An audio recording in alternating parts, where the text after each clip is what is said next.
ಸ್ನೇಹಿತರೆ ಇವಾಗ ರಂಗಂತಿಟ್ಟು ಸಾಕದಾಗಾರ್ತು.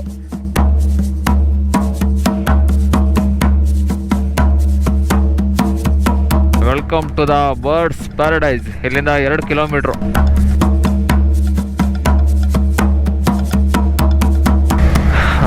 ಎಂಟ್ರಿ ಹಾದು ರಂಗನತಿಟ್ಟಿಗೆ.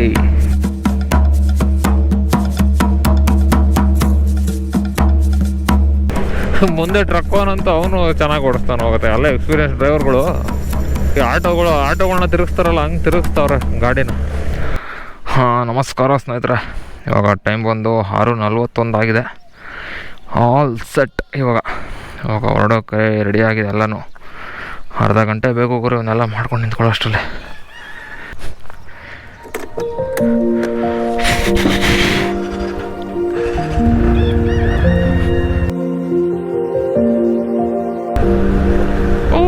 ಸೂರ್ಯ ದರ್ಶನ ಇಲ್ಲೇ ಆಗೋಯ್ತು.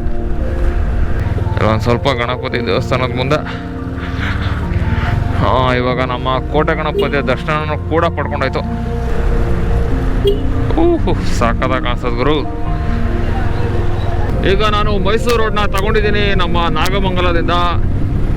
ಶ್ರೀರಂಗಪಟ್ಟಣದಲ್ಲಿ ನನ್ನ ಫ್ರೆಂಡ್ ಒಬ್ಬ ಮೀಟ್ ಆಗ್ತಾನೆ. ಎಲ್ಲ ಇವತ್ತೇನೇನು ನೋಡ್ತೀವಿ ಎಲ್ಲ ಹೊಸ ಹೊಸ ಪ್ಲೇಸ್ಗಳು. ಒಂದು ಅದ್ಭುತವಾದ ರೈಡು ಆಗುತ್ತೆ ಅಂತ ನಾನು ತಿಳ್ಕೊಂಡಿದ್ದೆ. ಯಾಕಂದರೆ ಇವತ್ತು ಮಳೆ ಬರೋ ಎಲ್ಲ ಮುನ್ಸೂಚನೆಯೂ ಇದೆ. ನೀವೇನು ನನ್ನ ಯೂಟ್ಯೂಬ್ ಚಾನಲ್ ಸಬ್ಸ್ಕ್ರೈಬ್ ಮಾಡ್ಕೊಂಡಿಲ್ಲ ಅಂತಂದ್ರೆ ಈ ಕೂಡಲೇ ಸಬ್ಸ್ಕ್ರೈಬ್ ಮಾಡ್ಕೊಳ್ಳಿ.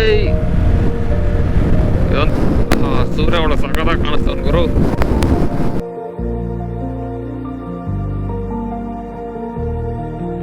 ಸಗದಾಗ ಕಾಣಿಸ್ತಾ ಇದೆ ಗುರು. ಎಲ್ಲ ಫುಲ್ಲು ತೆಂಗಿನ ಮರಗಳು ಸಾಲಾಗಿ ಕಾಣಿಸ್ತಾ ಇದೆ. ದೂರದಿಂದ ನೋಡೋಕ್ಕಂತೂ ಅದ್ಭುತವಾಗಿದೆ. ಸ್ನೇಹಿತರೆ ಎಲ್ಲರಿಗೂ ಬೆಳಗಿನ ಶುಭೋದಯಗಳು. ಇವಾಗ ಟೈಮ್ ಬಂದು 6:57 ಆಗಿದೆ. ಒಂದು 15 ಕಿಲೋಮೀಟರ್ ಕಂಪ್ಲೀಟ್ ಮಾಡಿದ್ವಿ ಇವಾಗ ನಾಗಮಂಗಲದಿಂದ. ನೋಡ್ಬೋದು ಹಿಂದೆಗಡೆ ಸೂರ್ಯ ಯಾವಾಗಲೂ ಉದಯಿಸ್ಬಿಟ್ಟಿದ್ದಾನೆ. ವೆದರ್ ಕೂಡ ಚೆನ್ನಾಗಿದೆ. ಇವಾಗ ಒಂದು ಸ್ವಲ್ಪ ಪ್ರೆಸೆಂಟ್ ಆಗಿದೆ.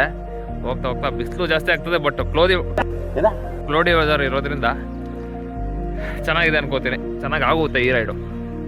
ಇದ್ಯಾರಪ್ಪ ಸೈಕಲ್ ಸವಾರಿ ಮಾಡ್ತಾ ಇದಾರ. ಈ ಪಾಂಡವಪುರ ಸ್ಟಾರ್ಟ್ ಆದ್ಮೇಲಿಂದ ಕಬ್ಬನ್ನ ಬೆಳೆಯೋಕೆ ಸ್ಟಾರ್ಟ್ ಮಾಡ್ತಾರೆ. ನಮ್ಮ ನಾಗಮಂಗಲದಲ್ಲಿ ಕಬ್ಬಿಲ್ಲ ಬೆಳೆ. ನೋಡಿ ಇದೊಂದು ಟರ್ನು ಈ ಮೈಸೂರಿಗೆ ಹೋಗೋ ರೋಡಲ್ಲಿ ಸಾಗದಾಗ ಕಾಣಿಸ್ತದೆ. ಈ ಸೇತುವೆನೂ ಇದೆ, ಅದ್ರ ಆಪೋಸಿಟ್ ಅಂತ ಇದ್ದೀನಿ. ಹಂಗೆ ಸ್ಟ್ರೈಟಾಗಿ ನಮಗೆ ಕುಂತಿ ಬೆಟ್ಟನೂ ಕಾಣಿಸ್ತದೆ. ಒಳ್ಳೆ ಚೆನ್ನಾಗಿ ಕಾಣಿಸ್ತದೆ.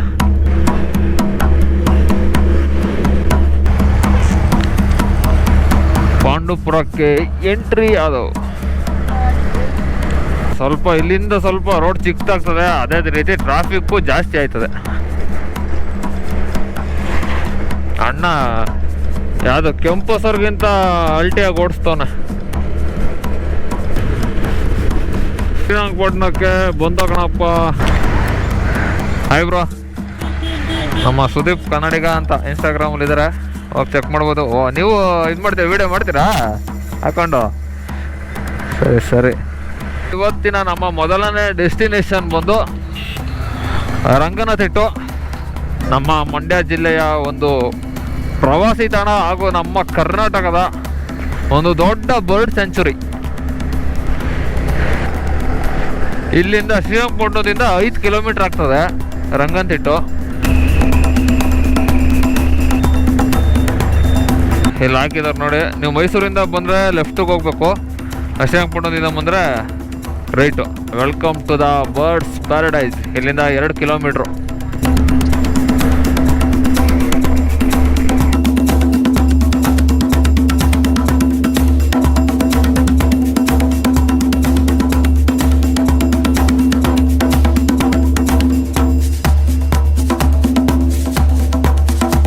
ಎಲ್ಲ ಆವಾಗಲೇ ಪಕ್ಷಿಗಳ ಸೌಂಡು ಕೇಳಿಸ್ತದೆ, ಕೊಯ್ ಅನ್ನೋದು. ಚೆನ್ನಾಗದೆ ಗುರು. ಒಳ್ಳೆ ಸುತ್ತ ಹಸ್ರಾಗದೆ, ಬೇಸಿಗೆಲ್ಲ ಹಸ್ರಾಗದೆ ಒಳ್ಳೆ. ಸರ್ ಕಾರ್ಗಳಿಗೆ ಎಷ್ಟು ಸರ್? ಕಾರ್ಗಳಿಗೆ 60, ನಮ್ಗೆ 15. ಎಂಟ್ರಿ ಹಾದು ರಂಗನತಿಟ್ಟಿಗೆ. ಮೊದಲನೇ ಬಾರಿ ಬರ್ತಾ ಇರೋದು ಇಲ್ಲೇ ಹಾಕತ್ತಾಗಿ.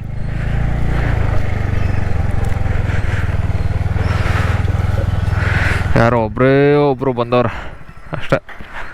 ಇವತ್ತು ವೀಕ್ ಡೇಸ್ ಆಗಿರೋದ್ರಿಂದ ಜಾಸ್ತಿ ರಶ್ ಇರೋಲ್ಲ. ಇದೊಂದೇ ಬೆನಿಫಿಟ್ ವೀಕ್ ಡೇಸಲ್ಲಿ ಮಾಡೋದು. ಸ್ನೇಹಿತರೆ, ಇವಾಗ ರಂಗನತಿಟ್ಟಿಗೆ ಬಂದಿದ್ವಿ. ನೋಡುವ ನಮ್ಮ ಸುದೀಪ್ ಕನ್ನಡಿಗ ಅಂತ ಟಿ ಶರ್ಟ್ ಅಲ್ಲ ಅಪ್ಪರ್ ಕೂಡ ಹಾಕೊಂಡಿದ್ದಾರೆ. ರಂಗನತಿಟ್ಟು ನಿಜವಾಗ್ ಚೆನ್ನಾಗಿದೆ ಗುರು. ನಾನು ಫಸ್ಟ್ ಟೈಮ್ ಬರ್ತಾ ಇರೋದು. ಇಲ್ಲ ನಮ್ಮ ನಾಗಮಂಗಲದಿಂದ ಒಂದು 60 ಒಳಗಡೆ ಆಗ್ತದೆ, ಬಟ್ ಫಸ್ಟ್ ಟೈಮ್ ಬರ್ತಾ ಇರೋದು. ನೋಡಿ, ಇಲ್ಲಿ ಪಾರ್ಕಿಂಗ್ ಮಾಡೋಕ್ಕೆ ಫುಲ್ಲು ಸಿಕ್ಕಾಪಟ್ಟೆ ದೊಡ್ಡ ಜಾಗ ಇದೆ. ಮಾತ್ರ ಫುಲ್ಲು ಎಲ್ಲ ಕಡೆನೂ ಹಸಿರಾಗಿದೆ ಗುರು. ಇಲ್ಲೇನೋ ನೀರು ಹರಿತಾ ಇದೆ, ಏನಂತ ನೋಡೋಣ ಬನ್ನಿ. ಏನು ಜಲಪಾತನ ಎಲ್ಲೋ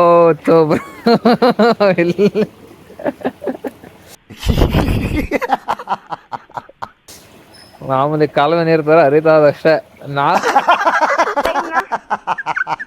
ಏನು ಇಷ್ಟೊಂದು ಹರಿತದಲ್ಲ, ಏನೋ ಜಲಪಾತ ಇರ್ಬೇಕನ್ನ ಅನ್ಕೊಂಡು ಬರ್ತಾಯಿದೆ. ಇದು ನೋಡ್ಬೋದು, ಇಲ್ಲಿ ಕುತ್ಕೊಳ್ಳೋಕ್ಕೆಲ್ಲ ಜಾಗ ಮಾಡಿದ್ದಾರೆ, ಒಂಥರ ಗುಡ್ಡದ ಥರ. ನೋಡಿ, ಪಕ್ಷಿ ತಜ್ಞ ಡಾಕ್ಟರ್ ಸಲೀಂ ಅಲಿ ಅವರ ಮಾಹಿತಿ ಕೇಂದ್ರ, ಅದೇ ಅವ್ರ ಹೆಸರನ್ನ ಇಟ್ಟಿದ್ದಾರೆ. ಯಾಕಂದರೆ ಅವರೇ ಪಕ್ಷಿ ತಜ್ಞ ಅಂತ ಫೇಮಸ್ ಆಗಿದ್ದು.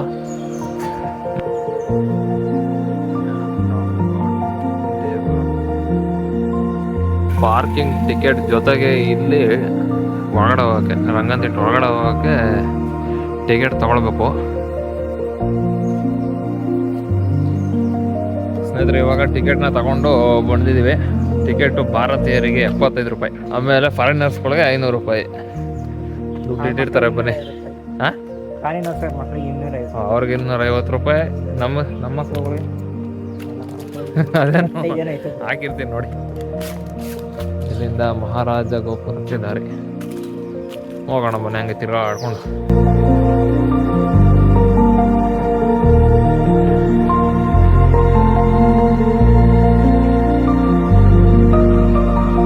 ನೋಡಿ, ಕಾವೇರಿ ನದಿ ಹರಿತಾ ಇದೆ. ಇದು ಇವರೇ ಮಾನವ ನಿರ್ಮಿತ ಒಂಥರ ಐಲ್ಯಾಂಡ್ ಥರ ಮಾಡಿದ್ದಾರೆ, ಪಕ್ಷಿಗಳು ಬಂದು ಕೂತ್ಕೊಳ್ಳೋಕ್ಕೆ. ಒಂದು ಟೋಟಲ್ಲು 6 ಐಲ್ಯಾಂಡ್ಸ್ ಇದೆ ಅಂತ ಅಂತಿದ್ರು. ಇಲ್ಲಿ ನೋಡಿದ್ರೆ ಜಾಸ್ತಿ ಕಾಣಿಸ್ತಾ ಇದೆ. 6 ಇದೆ, ಇಲ್ಲ ಇವಾಗ ಜಾಸ್ತಿ ಮಾಡಿದಾರೋ ಗೊತ್ತಿಲ್ಲ. ಚೆನ್ನಾಗಿವೆ ಪಕ್ಷಿಗಳೆಲ್ಲ, ಸಖತ್ತಾಗಿವೆ. ಅಲ್ಲಿ ಬ್ರೋ, ಇಲ್ಲಿ ಎಷ್ಟೊಂದು ಬಗೆಯ ಪಕ್ಷಿಗಳಿವೆ, ಬಟ್ ಯಾವುದು ಅಂತ ಡಿಫ್ರೆನ್ಸಿಯೇಟ್ ಮಾಡೋಕ್ಕೆ ಗೊತ್ತಾಗಲ್ಲ. ಆಮೇಲೆ ಹೆಸರುಗಳು ಕೂಡ ನಮಗೆ ಅಷ್ಟು ಗೊತ್ತೇ ಇರೋಲ್ಲ ಬಿಡಿ. ಇಲ್ಲಿ ಬರೋವಂಥ ಪಕ್ಷಿಗಳು ಏನೋ ಒಂದು ಬಾತುಕೋಳಿನೋ ಕಾಗೆ ಇದ್ರೆ ಹೇಳ್ಬೋದಷ್ಟೇ.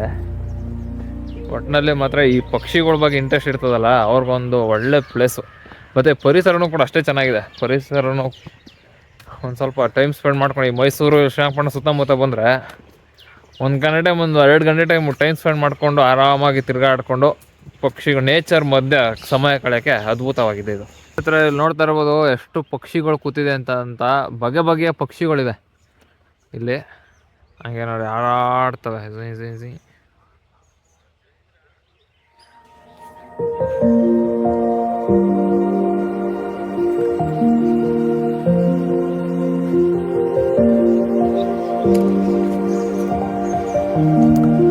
ನೋಡಿ, ಬೋಟಿಂಗ್ ಬೇಕು ಅಂತಂದರೆ ಇಲ್ಲಿಂದ ಹೋಗ್ಬೋದು.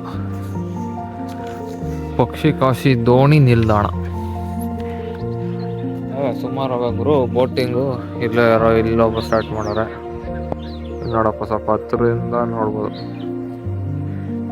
ಅವಾಗಲೇ ಕಚ್ಕೋತು, ಒಂದ್ಸತಿ ತಲೆ ಸವರಿದ್ರೆ ಸಾಕು ಕಚ್ಕೊಂಡ್ಬಿಡ್ತದೆ.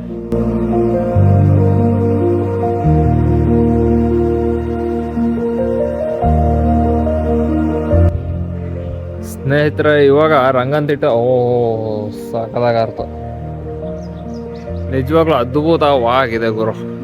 ಫಸ್ಟ್ ಟೈಮ್ ನೋಡ್ತಾ ಇರೋದಕ್ಕೂ ಅದಕ್ಕೂ ಸಾಕದಾಗಿದೆ. ನೀರು ಕೂಡ ಫುಲ್ ಇದೆ, ಮತ್ತು ಫುಲ್ ಹಸಿರಾಗಿದೆ. ಈ ಒಣಗೋಗಿರೋ ಥರ ಏನು ಅನಿಸ್ತಾ ಇಲ್ಲ, ಫುಲ್ಲು ಹಸಿರಾಗಿದೆ. ಪಕ್ಷಿಗಳು ಕೂಡ ಮಸ್ತನಾಗೋಗ್ರು ಇಲ್ಲಿ.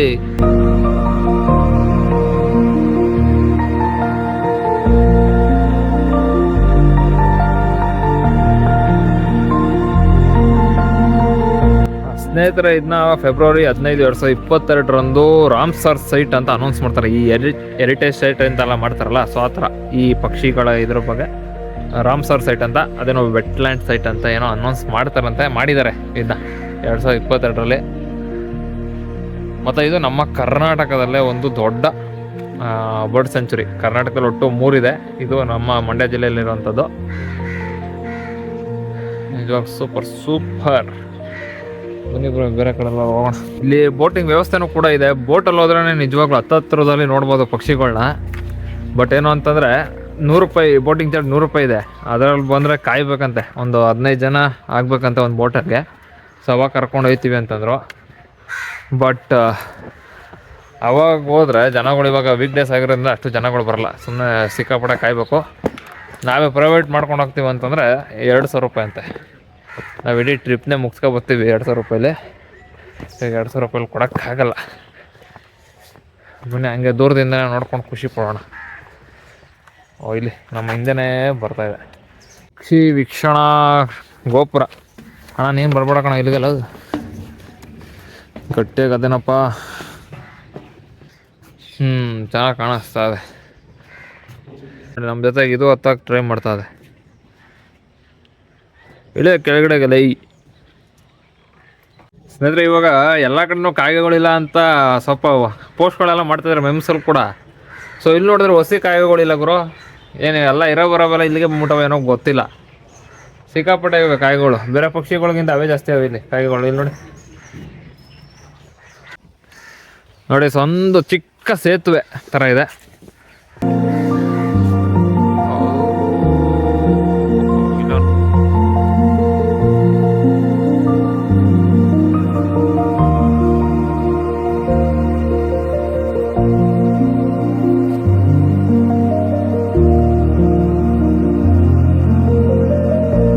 ಭತ್ತದ ಗದ್ದೆಗಳು, ಇದೊಂಥರ ಚೆನ್ನಾಗಿ ಕಾಣಿಸ್ತದೆ. ಈ ಕಡೆ ಈ ಅಕ್ಕಿಗಳಿಗೆ ಆಹಾರ ಆಗಲ್ವಾ ಅನ್ನೋದೇ ಒಂದು ಡೌಟು.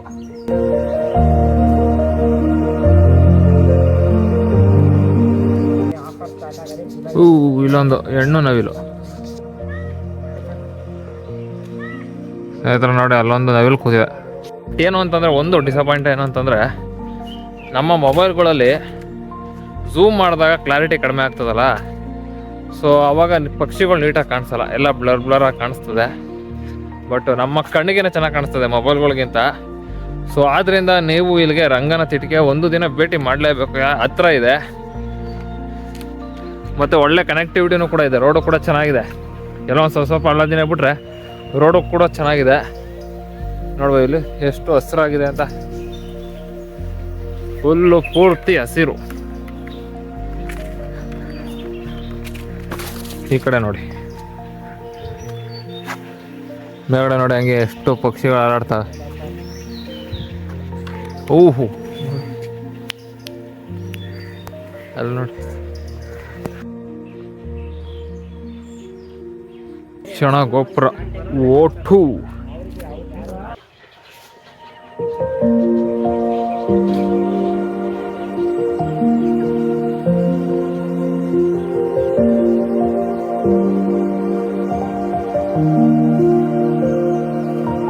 ನೋಡಿ ಮಕ್ಕಳುಗಳು ಆಟ ಆಡೋಕ್ಕೂ ಕೂಡ ಒಂದು ಪ್ಲೇ ಗ್ರೌಂಡ್ ಥರ ಇದೆ. ಸ್ವಲ್ಪ ಆಟಗಳಿವೆ.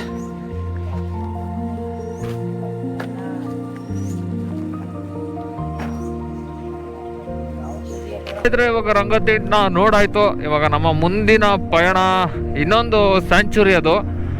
ಬಟ್ ಅದು ಯಾವ ಸ್ಯಾಂಚುರಿ ಹೆಸರು ನೆನಪಾಗ್ತಲ್ಲ, ಇದು ನೋಡ್ಬಿಟ್ಟು ಹೇಳ್ತೀನಿ. ಬಟ್ ಒಳ್ಳೆ ಎಕ್ಸ್ಪೀರಿಯನ್ಸ್ ಗುರು ಮಾತ್ರ ರಂಗನತಿಟ್ಟಂತೂ.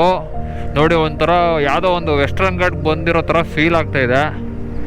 ನಿಜವಾಗ್ಲೂ ಅದ್ಭುತ. ಇಲ್ಲೊಂದ್ಸಲಿ ಪಾರ್ಕಿಂಗ್ಗೆ ಟಿಕೆಟ್ ತೊಗೊಳ್ಬೇಕು, ಅಲ್ಲಿ ಮುಂದೆ ಹೋಗಿ ಹೊರಗಡೆ ಎಂಟ್ರಿಗೆ ಟಿಕೆಟ್ ತೊಗೊಳ್ಬೇಕು.